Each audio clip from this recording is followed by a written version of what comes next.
You feel tired right now because you're not creating the energy you need. You are not creating the energy that you need. You are not creating, i.e., you are responsible. And I'm sorry if you don't want to hear that, but having taken on that responsibility and saying, yes, I am responsible for my energy, I can tell you it's completely changed.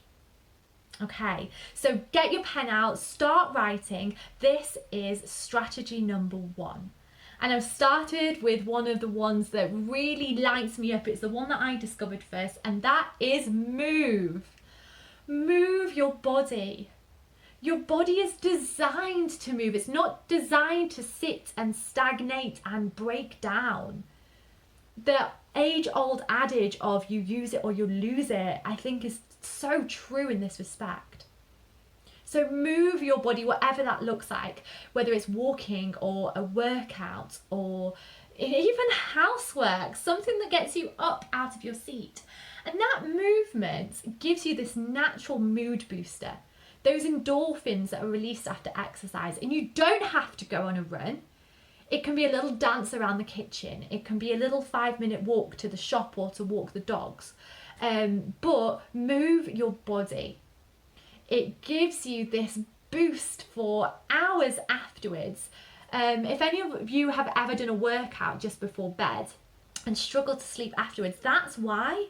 You've got these endorphins as an adrenaline that's released that lasts at least 4 hours after you have finished that movement.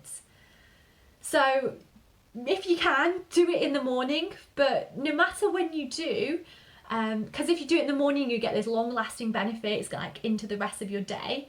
But move your body. Find something that feels enjoyable for you. So, number 2, we have bring the joy. And I'm not flippant when I say this. What I mean by bring the joy is stop waiting for the joy to come to you. Stop thinking, I am tired and I will be happier when. I am tired and I will feel excited when. That's not taking responsibility. You can intentionally bring the joy. So before you turn up to whatever part of your day, what energy do you want to bring to that? If you have a meeting with a client or some other work scenario, how do you want to show up for that person? Kindly, empathetically, positively, enthusiastically. You can intentionally create that. And bring the joy also means like, look for the joy in the little things. You don't have to have the big holiday or the big date night out or whatever the event is. You don't need that to have the joy in your life. Bring it with you. It comes from within. So be intentional with your energy. You might journal about it. You might pop yourself some little reminders even, like these are the words that describe how I want to show up in this setting. Number 3 is gratitude. When you shift into gratitude, then it has been positively linked with many different aspects of well-being. And that can be a practice. So you might choose to list 3 things that you're grateful for, sort of at the start of your day or at the end of your day. But it can also just be integral as you go through. If you can find something that you truly feel grateful for, and it doesn't have to be, again, things like my car that I'm driving right now, and you might feel grateful for your car, but actually, why don't you take another step back and say, I'm really grateful for my breath. I'm really grateful that I have a body. I'm really grateful for this food that I can put into my body. I'm really grateful that I have a roof over my head, whatever that looks like right now. And start with the absolute foundations. Because if you can feel grateful for those, it puts you into this much more positive frame of mind that you can then start to create your energy from for the rest of the day or the rest of the week. So be grateful. Find things to be thankful for. Number 4, gateway decisions. Now, what do I mean by a gateway decision? So a gateway decision is one decision that then kind of makes other decisions not necessary. So for instance, you might do one online shop a week, and that is basically you deciding what you are going to eat for that week. So you've intentionally said, this is what I'm going to have in the house, and therefore the decisions of what to then eat become a lot easier. You only bring food that supports your goal into the house, and therefore you've made this decision to support your body and to support your energy through the week. Another one might be plate size. It's literally one decision, change your plate size, and you've changed your portions for literally every single meal you have off that plate in the future. Meal prep. So going along the food route with this one, if you spend some time prepping your meal, you've taken away the mental energy required to decide what to eat, get all the stuff out, chop it up, cook it, and then eat it. You can go straight for the thing that you've already prepared. And when you are stressed out, starving, just ready to eat, that food that can support you is there and ready. A non-food related one might be a bedtime routine. So in order to support, protect, build your energy throughout your week, then sleep is one of the most amazing things that you can do. So if you create a set bedtime, a set get-up time, then that is a gateway decision, a non-negotiable, say 8 hours in bed, to support your energy for the rest of the week. Number 5 is awareness. Now, awareness, again, you might be realizing it starts with you, taking responsibility for you. And I'd look at this from 2 different halves. So the first thing would be the positive half. So what feels exciting? What feels playful? What makes you feel alive? And then also, what makes you feel expansive? Now, a lot of us aren't very in touch with our bodies, but your bodies respond to outside stimuli, outside events, outside ideas. So if someone says to you, oh, do you want to go for a drink on a Friday night? Pay attention to the cues that your body are giving you. Does your body feel, yes, expansive? Does that make it feel alive in that moment? Notice what emotions are coming with that. And do more of those. Whatever feels more exciting, do more of that. Whatever feels playful, do more of that. And then the other side of the coin is, well, what feels draining? What feels stressful? What feels negative? And a lot of that, I'm not saying cut it out your life, because you can't necessarily go through your life saying, I'm not going to speak to you, I'm not going to do my accounts because they're stressful. So I'm not talking about avoiding things here, but notice what effect those activities have on your energy. And then the first thing is, can you change your perspective on them? Can you bring the joy? Can you be intentional and say, this is an opportunity to do this. This is an opportunity to learn this. This is an opportunity to serve this person. So you could change your perspective on what feels draining in your life.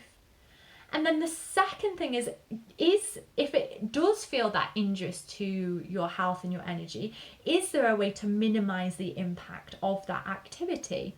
Is it something that you could get some outside help with? Tell a friend, tell a colleague, and kind of share the burden a little bit.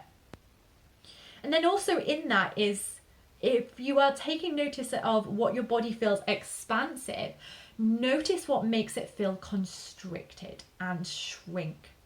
Your body will tell you if you listen to it. And a lot of people will describe that as like a gut feeling or a gut reaction. But notice those things. Quite often, they're kind of gone in a flash and we immediately start to rationalize and think up here. But what did this say? What did this say? And perhaps pay attention to that a little bit more. Use that as your cue as to whether this is positive for your energy or not so positive. And then there's one final thing. And I'd say this is a really big one, and it's definitely been so for me. But before I tell you what that is, make sure you head down to the description section now. click on the link there and sign up to stay in contact. I would love to send you some things that are going to help you get started in creating change in your life. I have them ready to go for you now. So go just below this video, drop your email address there, and I will get those sent over to you. Okay, so this is our final one. So this is strategy number 6, and strategy number 6 is one, again, that I find hard. Say no. All the people pleasers are going, no, I can't say no. I have to say yes to everything. People will not like me and I will feel like I'm missing out if I say no. But actually, we tend to oversubscribe ourselves. We say yes, yes, yes, yes, yes. Oh, that sounds great. Yeah, I'll see you Saturday. And we then have to live through the consequences of those commitments. And saying no, first of all, can you take the cue from your body? As before, does it feel expansive or constrictive? But secondly, imagine for me if you were asked to be doing that thing tomorrow or in the next couple of days. And if you still want to do it, then say yes. But sometimes people are asking us about things that are weeks in the future, months in the future, and we sign our future selves up for them without actually caring about our future self or thinking, is that in our best interest? So make it a little bit more immediate in your brain and say, would I actually want to do this thing, this event, activity, whatever it is, in the next couple of days? And if the answer is no, it's probably no for your future self as well. So those are our 6 strategies for creating energy, and I cannot stress enough, it is down to you. You can choose to move.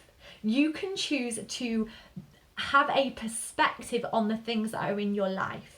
You can choose to focus on the gratitude and the joy. You can intentionally create the emotions and the energy that you want.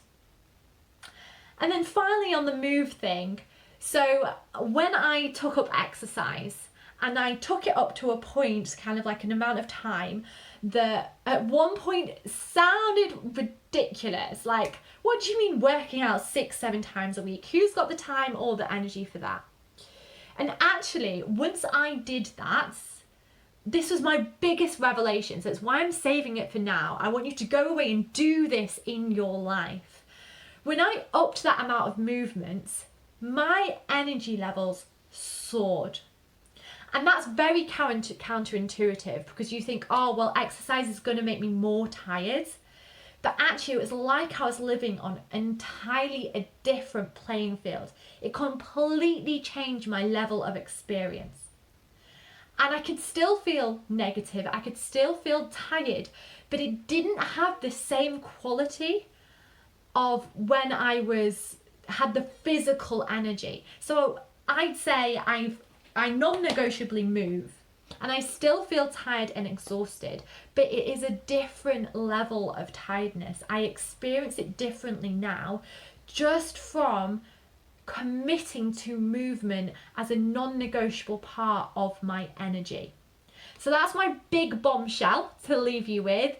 Go and move, bring the joy, find gratitude, make gateway decisions, bring awareness, especially in terms of your body, and say no. Great, go head over to the next one. Let's keep learning together. I've got lots and lots of things I want to share with you in my next video.